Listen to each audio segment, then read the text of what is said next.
मुझे भड़काओ मत की स्पोकन इंग्लिश होगी don't provoke me. Don't provoke me. Me का मतलब मुझसे आ गया, भड़काने के लिए प्रोवोक, और मत का मतलब डोंट से हो गया। मुझे भड़काओ मत, don't provoke me. Don't provoke me. जैसे कि आप एक दूसरे के दोस्तों के मुंह से सुनते हैं कि मुझे उस लड़के के प्रति भड़काओ मत, मुझे भड़काओ मत, यानी कि don't provoke me. Don't provoke me, मुझे भड़काओ मत। आप मेरी बात क्यों काटते हैं कि स्पोकन इंग्लिश होगी why do you interrupt to me.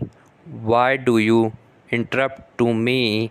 Why do you interrupt to me. क्यों का मतलब वाई से हो गया, ते है इसलिए डू आ गया। आप या तुम के लिए यू का इस्तेमाल होता है। बात काटने के लिए इंटरप्ट मेरी, टू मी।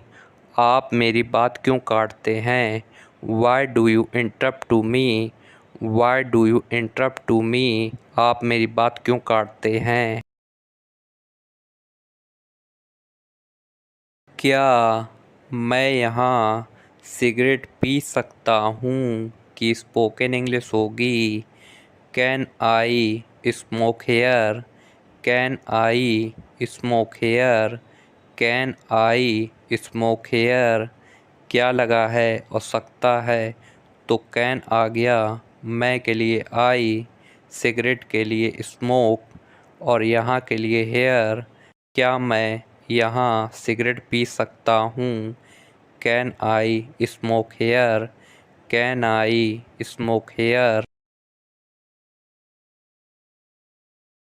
बहुत दिनों बाद दिखाई दिए कि स्पोकन इंग्लिश होगी long time no see. Long time no see. Long time no see. बहुत दिनों बाद दिखाई दिए। जब भी हम किसी से बहुत दिनों बाद मिल रहे होते हैं तो हिंदी में कहते हैं भाई बहुत दिनों बाद दिखाई दिए। तो आज से आप इसकी जगह स्पोकन इंग्लिश में कहना long time no see. Long time no see. बहुत दिनों बाद दिखाई दिए। क्या मैं एक अनुरोध कर सकता हूँ कि स्पोकन इंग्लिश होगी can I make a request. Can I make a request. Can I make a request. क्या लगा है और सकता है तो कैन आ गया, मैं के लिए आई, एक अनुरोध करने के लिए आ गया मेक अ रिक्वेस्ट। क्या मैं एक अनुरोध कर सकता हूँ, can I make a request. Can I make a request. Can I make a request. क्या मैं एक अनुरोध कर सकता हूँ। तुमसे एक काम भी ढंग से नहीं होता कि स्पोकन इंग्लिश होगी you can't do a good thing. You can't do a good thing. You can't do a good thing. तुमसे एक काम भी ढंग से नहीं होता। जैसे कि आप घर पर हैं और आपकी माताजी आपसे कहें, हिंदी में कहती हैं तुमसे एक काम भी ढंग से नहीं होता, तो वो स्पोकन इंग्लिश में कहेंगी you can't do a good thing. आपका काम कैसा चल रहा है कि स्पोकन इंग्लिश होगी how is your work going. How is your work going. How is your work going. आपका काम कैसा चल रहा है।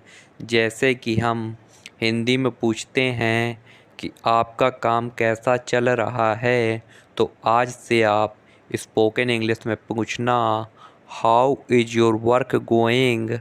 How is your work going. How is your work going. आपका काम कैसा चल रहा है।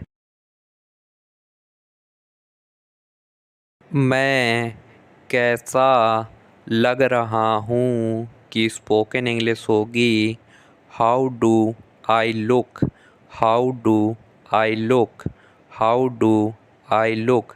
कैसा लगा है तो हाउ आ गया, मैं के लिए आई, लग रहा है या दिख रहा है के लिए लगता है लुक, मैं कैसा लग रहा हूँ।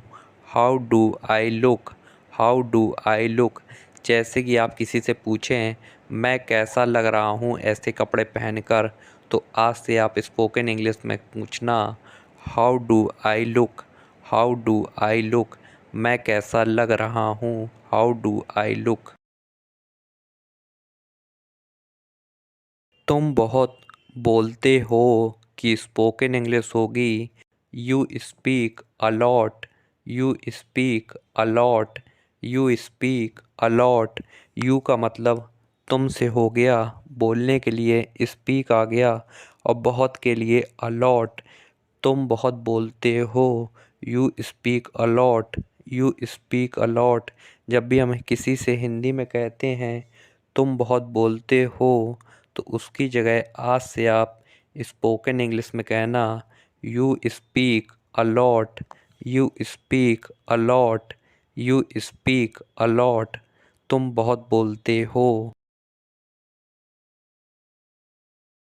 जिम्मेदारी लेना सीखो कि स्पोकन इंग्लिश होगी learn to take responsibility, learn to take responsibility, learn to take responsibility. जिम्मेदारी लेने के लिए रिस्पॉन्सिबिलिटी आ गया और सीखने के लिए लर्न आ गया। जिम्मेदारी लेना सीखो, learn to take responsibility, learn to take responsibility. जैसे कि कोई बड़ा आपसे कहे कि अब तुम अपनी जिम्मेदारियां लेना सीखो, यानी कि जिम्मेदारी लेना सीखो, तो वो स्पोकन इंग्लिश में कहेगा learn to take responsibility, learn to take responsibility. जिम्मेदारी लेना सीखो। वह बाहर गया है कि स्पोकन इंग्लिश होगी ही has gone out, he has gone out, he has gone out. जब भी आपसे कोई पूछे वो कहाँ गया है यानी लड़के के लिए, तो वो कहाँ गया के लिए आ गया he has gone out, he has gone out. Go का मतलब जाने से हो गया, लेकिन गया हो गया, यानी कि गॉन का प्रयोग होगा ही हैज गॉन आउट।